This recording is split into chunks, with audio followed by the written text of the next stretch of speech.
सभी बहन भाई बेटा बेटियों सावित्री ज्ञान गंगा चैनल की तरफ से हार्दिक अभिनंदन। मेरा हाथ जोड़कर नमस्कार। और आज हम एक छोटी सी कहानी सुनाएंगे, सुनना ध्यान से। एक आदमी होता है भाई, तो उसके 3 मित्र होते हैं, 3 फ्रेंड होते हैं। फ्रेंड बोल लो या मित्र बोल लो, कुछ भी बोल लो आप उनको, लेकिन उद्देश्य कुछ बताने का है। तो भाई उसका 3 फ्रेंड हुआ हैं। 2 फ्रेंड थे उसके बहुत प्यारे, इतने प्यारे थे कि वो सारा जीवन उन्हीं के साथ बिताता रहा। जो भी करता था उनको साथ लेके चलता था, जहाँ भी जाता था उनके बिना नहीं जाता था।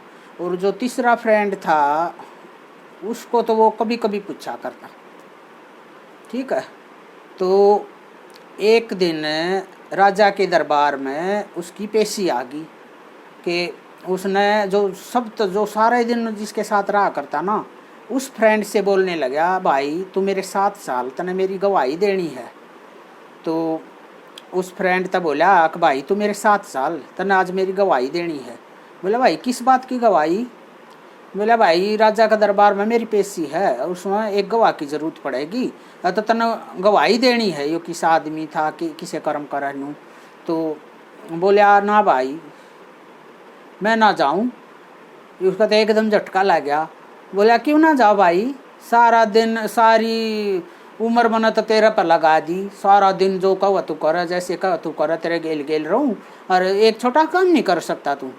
बोला भाई बात सुन ले मेरी, मेरा ही अद है केवल तेरा घर की देड़ी तक, घर की देड़ी हो ना, घर का दरवाजा का जो गेट दरवाजा हो, घर का मेन गेट हो, वहाँ तक मेरी सीमा वहाँ तक है। तो घर के अंदर जो भी तेरे काम हैं कुछ भी बोल दे, सारे कर दूंगा, लेकिन बाहर की जिम्मेदारी मैं तेरी क्या की ना लूँ। तो रह गया भाई अपना समूह लेके न। फिर दूसरा फ्रेंड था, बोला भाई चल राजा का दरबार में है ना, मेरी गवाही है छोटी सी, तने बस थोड़ा सा ही बोलना है, बोलना भैया कैसा आदमी है क्या कुछ है, बस ये बात बोलनी और तो कोई गलत भी नहीं बोलना। तो दूसरा ने भी कटक देसी जवाब दे दिया। बोला भाई मैं तो बस राजा का दरबार का जो मेन गेट है ना वहाँ तक जान की मैंने तक गया है, उस तक आगे मैं एक कदम भी नहीं जा सकता।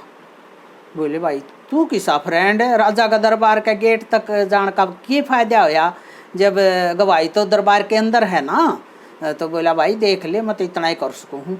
तो न वो न बहुत परेशान हो गया, उसका मन टूट गया उन फ्रेंडा तक। अरे इन फ्रेंडा का पीछा तो मैंने सारा ही जीवन खो दिया, अरे ये किसे फ्रेंड, ये तो मेरा टाइम पर काम में नहीं आए, जब मैंने ज़रूरत पड़ी इनकी तो ये तो मेरा काम भी नहीं आए। उसका मन बहुत दुखी था। फिर वो तीसरा फ्रेंड के पास गया। तीसरा फ्रेंड के पास तो वो कभी जाया ही नहीं करता, कभी कभी पूछ लेता था, कभी कभार, वो तो बिल्कुल नेगलेक्ट कर रखा था उसने। तो तीसरा फ्रेंड के पास गया, बोला भाई राजा के दरबार में पेशी है और तू मेरे साथ चल पड़ेगा दरबार में, मेरी गवाही दे देगा। बोला भाई जड़ भी कहेगा ओड़े तेरे गेल चालूंगा, साथ साथ रहूँगा, जो कहेगा तू वो बोलूँगा।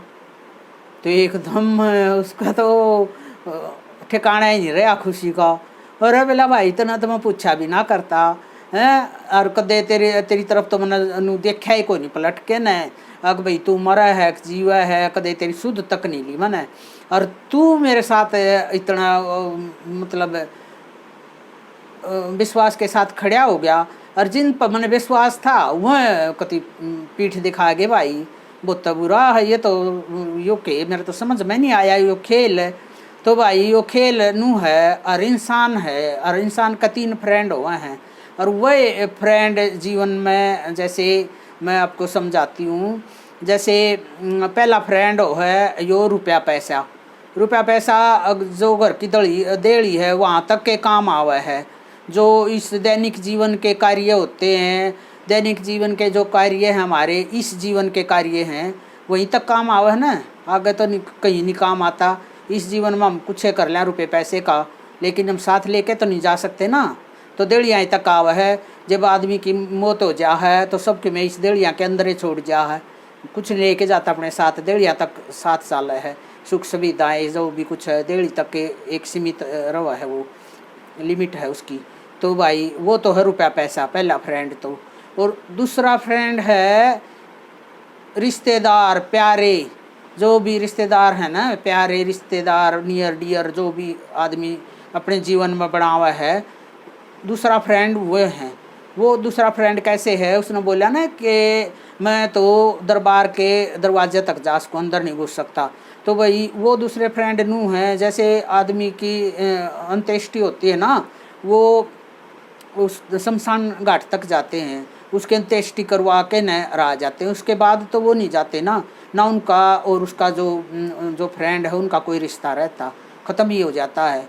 और तीसरा फ्रेंड कौन है, तीसरा फ्रेंड है हमारा धर्म कर्म पुण्य कर्म, वो हमारे साथ जाते हैं। तो वो तीसरा कर्म को तो हम भूल जाते हैं, और जो दो फ्रेंड ये बेकार के हैं ज़िंदगी में, इनका पीछे लगे रहते हैं। तीसरा फ्रेंड को ध्यान दें, हम धर्म कर्म करें पुण्य कर्म करें, तो वो हमारे साथ जाएंगे, वो हमारी गवाही देंगे, उनके आधार पर ही अगला जीवन निर्धारित होगा। कहते हैं वो आत्मा निकल जाती है ना शरीर से, तब उसको ये सारी सच्चाई समझ में आ जाती है।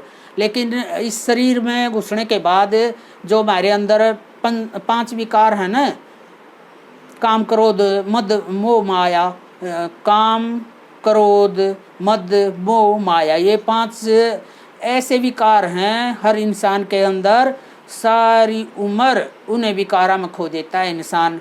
लेकिन भाई इन विकारा तो थोड़े बच के रहना, और अपने पुण्य कर्म संचित करो।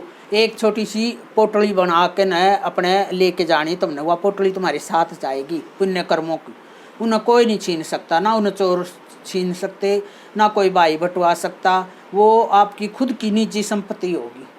तो इस इस कहानी तब भाई हमने क्या शिक्षा मिली, मैंने कमेंट करके न बताइयो, लाइक करियो, सब्सक्राइब करियो और कमेंट करना कि मेरी कहानी आपको कैसी लगी, और ये कहानी अपने जीवन में धारण करना। मेन यही निचोड़ होता है कि धर्म कर्म करे इंसान, अगले जीवन का भी कुछ बंदोबस्त बांधे, न कि इस जीवन को ऐसे ही बर्बाद करके चला जाए। तो भाई ये मेरा उद्देश्य था, ये कहानी कहने का, शिक्षा देने का कहानी के माध्यम से। और जो भी भाई बहन हैं जो कर रहे हैं वो थोड़ा सा और बढ़ा लें अपने धर्म कर्मों को, और जो ना कर रहे हैं वो थोड़ा बहुत शुरू कर दें, इसका ये उद्देश्य है। और जय माता दी।